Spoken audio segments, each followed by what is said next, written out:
Assalamualaikum warahmatullahi wabarakatuh. Kami di sini akan membuat video pragmatik dan ruang lingkup kajian. Di sini kami akan memperkenalkan diri. Perkenalkan, nama saya Sherly Opriana, dengan saya Sabrina Melani, dan saya Dede Hidayatullah. Kami akan membuat video untuk memenuhi tugas video Ibu Dewi Susanti SPD MPD. Selamat menyaksikan.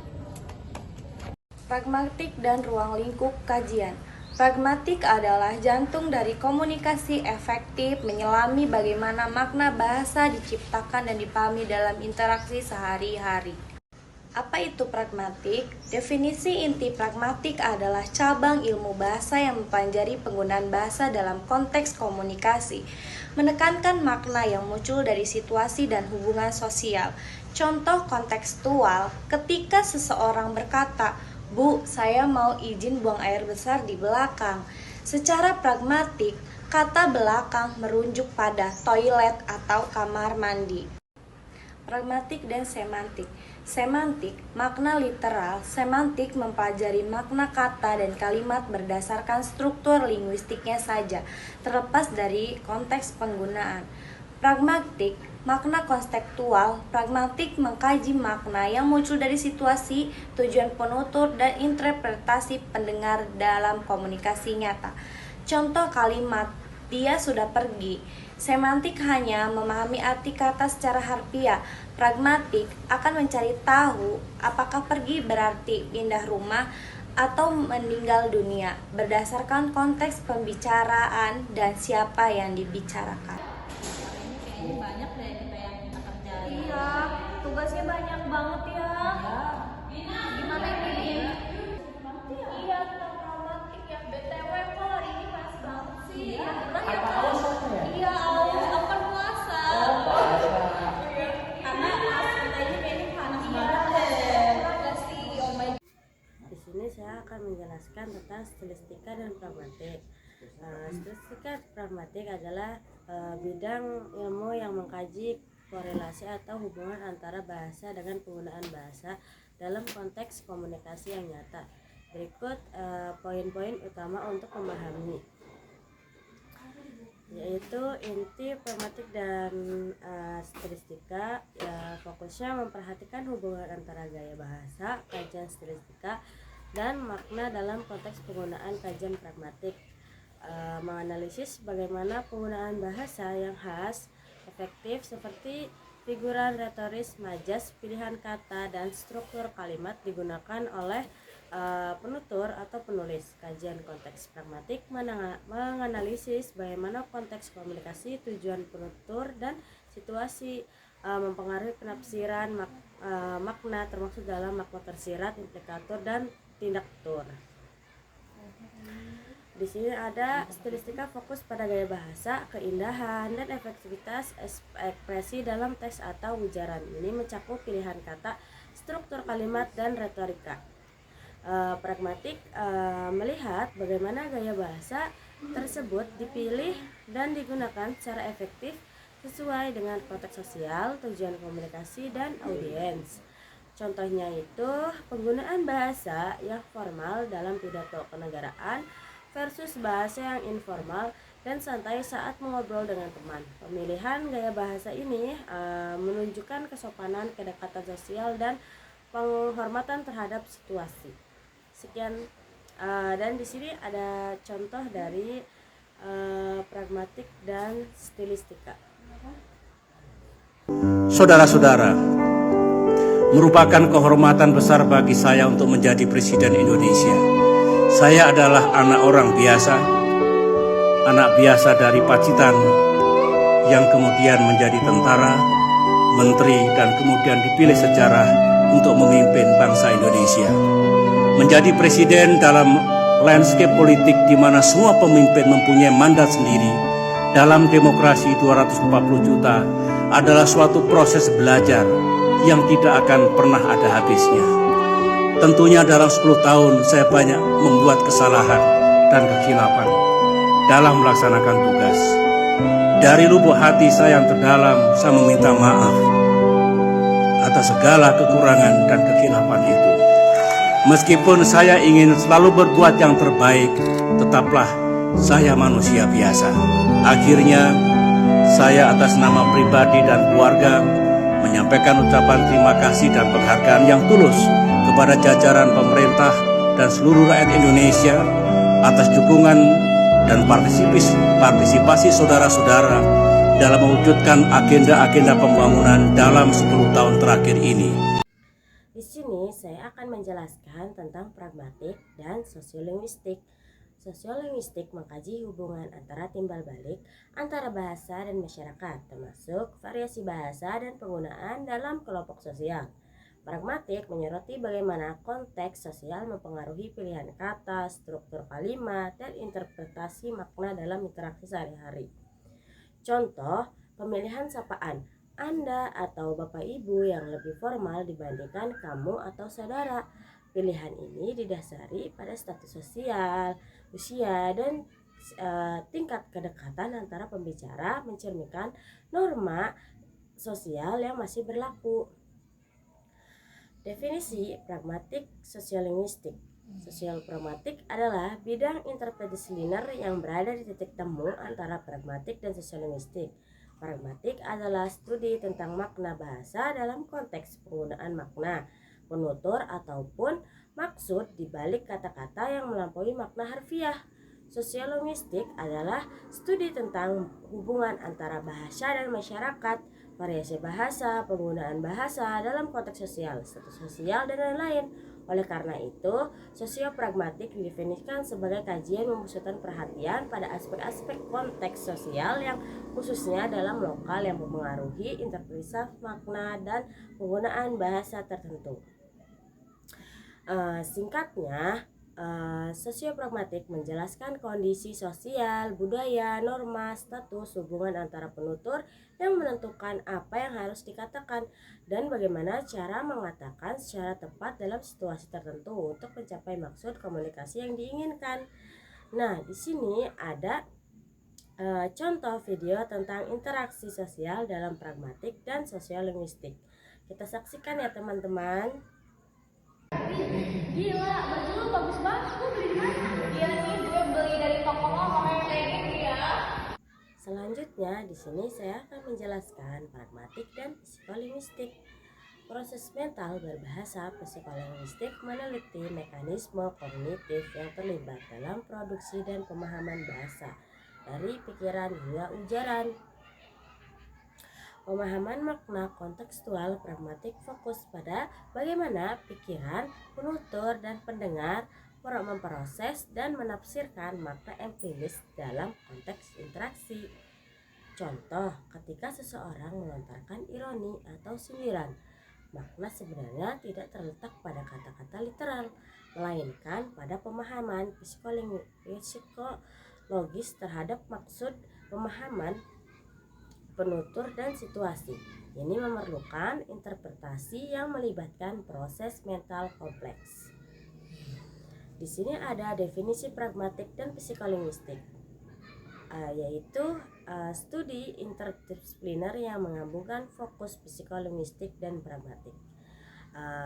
Psikolinguistik yaitu studi tentang mekanisme kognitif dan metodologis yang mendasari produksi, pemahaman, dan perolehan bahasa. Pragmatik adalah studi tentang bagaimana makna diinterpretasikan dalam konteks maksud penutur, bukan hanya makna literal. Oleh karena itu, psikopragmatik didefinisikan sebagai kajian yang memusatkan perhatian pada proses mental kognitif yang terlibat ketika manusia menggunakan konteks dan pengetahuan dunia untuk memproduksi, menginterpretasikan, dan memahami makna bahasa yang dimaksud makna implisit. Singkatnya, pragmatik menjelaskan bagaimana otak dan memahami apa yang dikatakan secara langsung atau bagaimana kita menyimpulkan maksud di balik ujaran. Di sini ada contoh dari pragmatik dan psikolinguistik. Kita saksikan sama-sama ya teman-teman. Ini sudah jam berapa ya? Kayaknya udah waktunya pulang gak sih? Iya deh, ini udah waktunya pulang. Udah yuk. Selanjutnya saya akan menjelaskan tentang pragmatik dan analisis wacana. Analisis wacana menganalisis struktur dan fungsi bahasa dalam teks atau ujaran yang lebih panjang, serta konteks sosial dan budaya di baliknya. Peran pragmatik melihat bagaimana makna implisit, maksud penutur, dan efek komunikasi terbangun dalam sebuah wacana melampaui makna harfiah.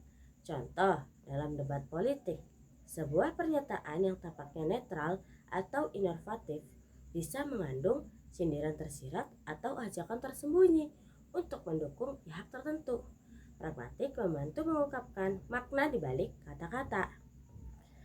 Definisi pragmatik analisis wacana adalah bidang interdisipliner yang menggabungkan fokus dari pragmatik dan analisis wacana, the source analysis. Pragmatik adalah studi tentang makna, bahasa, dan konteks penggunaan berfungsi pada maksud penutur.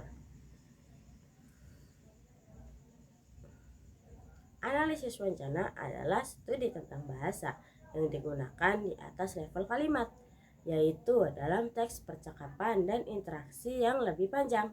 Oleh karena itu, pragmatik wacana didefinisikan sebagai kajian yang memusatkan perhatian pada bagaimana prinsip-prinsip pragmatik seperti implikatur, inferensi, dan tindak tutur digunakan dan dikelola untuk membangun koherensi, struktur, dan makna dalam keseluruhan rangkaian komunikasi atau teks wacana.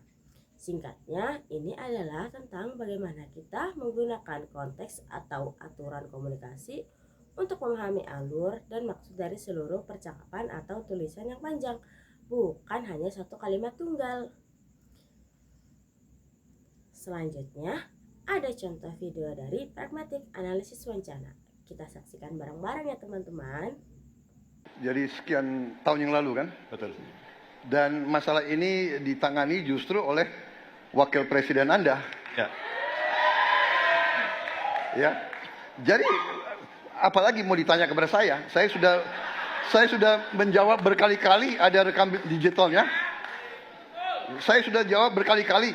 Tiap 5 tahun kalau polling saya naik, ditanya lagi soal itu.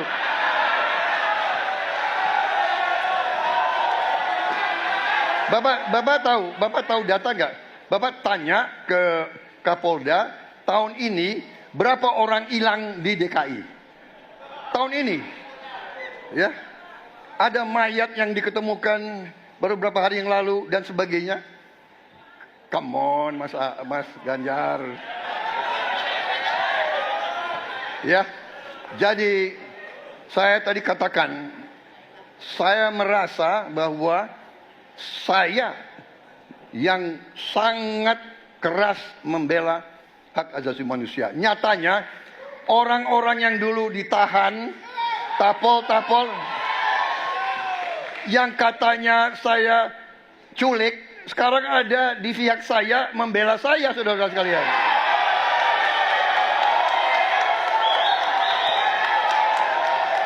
Jadi masalah HAM jangan dipolitisasi, Mas Ganjar, ya. Menurut saya, ya. Saya kira begitu jawaban saya. Prabowo ini punya ketegasan yang luar biasa. Luar biasa. Tapi sayang pada dua jawaban ini sama sekali tidak punya ketegasan itu. Kenapa saya sampaikan? Pertanyaan saya sebenarnya satu. Apakah kalau Bapak jadi presiden akan membuat pengadilan HAM? Pertanyaan nomor kedua, apakah Bapak bisa menemukan, menunjukkan, membantu pada keluarga agar kemudian mereka bisa berziarah? Dua ini sama-sama tidak dijawab. Maka kalau kemudian saya boleh meminta, kalau saya jadi presiden, Pak, saya akan bereskan ini, Pak. Agar kemudian dalam kontestasi pilpres berikutnya, ini tidak akan muncul lagi karena presidennya tegas menuntaskan pekerjaan itu pada eranya. Terima kasih. Loh, kok dibilang saya tidak tegas? Saya tegas akan menegakkan hak asasi manusia. Masalah yang Bapak tanyakan agak tendensius. Kenapa yang 13 orang hilang pada saat itu ditanya kepada saya? Itu tendensius, Pak Ganjar, ya. Itu tendensius. Dan wakil Bapak yang mengurus ini selama ini. Jadi kalau memang keputusannya mengadakan pragmatik dalam sistem pengajaran bahasa. Fokus pengajaran bahasa bukan hanya berfokus pada menyampaikan kepada siswa untuk dalam berkomunikasi menggunakan bahasa yang efektif dan efisien. Namun di balik itu juga kita wajib memberikan edukasi kepada siswa agar ketika dia berkomunikasi ke teman sebayanya itu menggunakan kosakata dan tuturan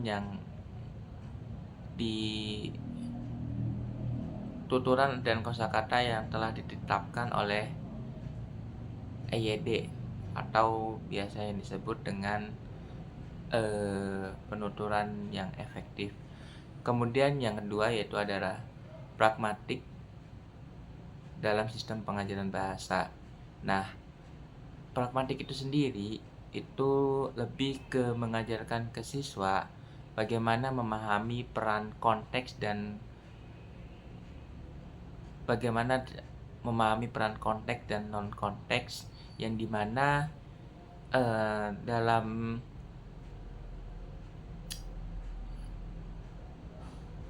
pengertian tersebut ialah kita supaya bisa memahami konteks baik itu dalam segi membaca maupun lain sebagainya. Terima kasih.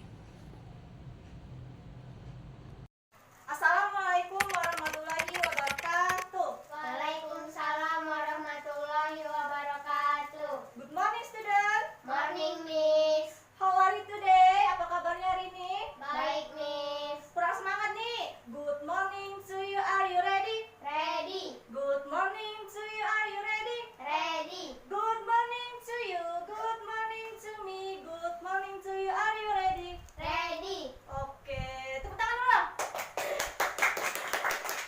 Good, alhamdulillah. Hari ini kita masih diberi kesehatan sehingga kita bisa membahas lagi materi.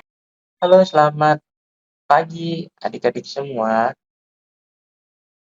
Pada video kali ini, kakak mau menjelaskan tentang sistem pemerolehan bahasa pada anak usia 1 tahun sampai dengan usia 2 tahun. Mari kita simak video penjelasannya. Definisi pemerolehan bahasa menurut para ahli. Yang pertama yaitu menurut Darjo Wijo.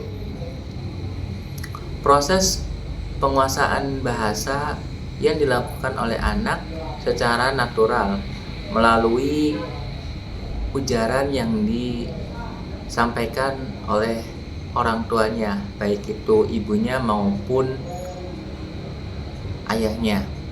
Dan yang kedua yaitu menurut Maksan pada tahun 1993.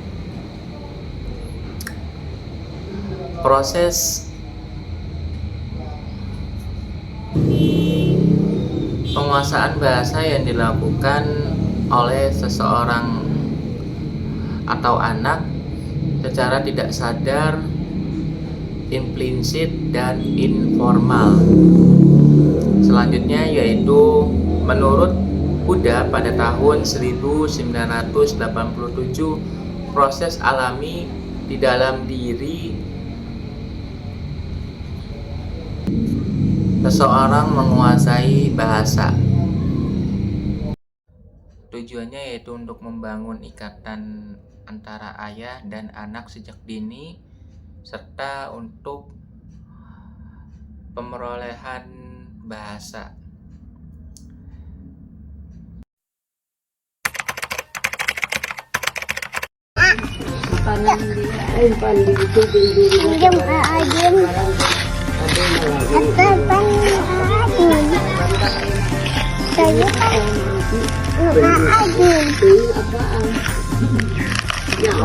Teteh kemarin habis dari mana Teteh? Teteh sekolah. Habis dari Lembang. Habis dari mana kemarin Aa? Ini. Dari nenek. Di sana ada apa aja? Ke Pangandaran jalan-jalan. Terus apa? Oke, diajak temennya, ada ikan. Ada ikan. Ada. Ikan apa Dede kemarin, Dek? Ikan apa Aa? Iya. Ikan patin sama ikan apa? Gurame ya? Pilih mana hawa? Pilih mana hawa? Ya. Mana weh? Pragmatik dan kebudayaan terbagi menjadi 3. Yang pertama yaitu norma sosial. Kebudayaan membentuk norma dan nilai yang mempengaruhi bagaimana bahasa digunakan. Yang kedua, ada implikasi sosial. Pilihan antara bahasa krama dan noko dalam kurung bahasa kasar mengidentifikasikan status sosial dan kedekatan hubungan. Yang terakhir yaitu ada penggunaan bahasa. Pragmatik mengkaji bagaimana nilai-nilai ini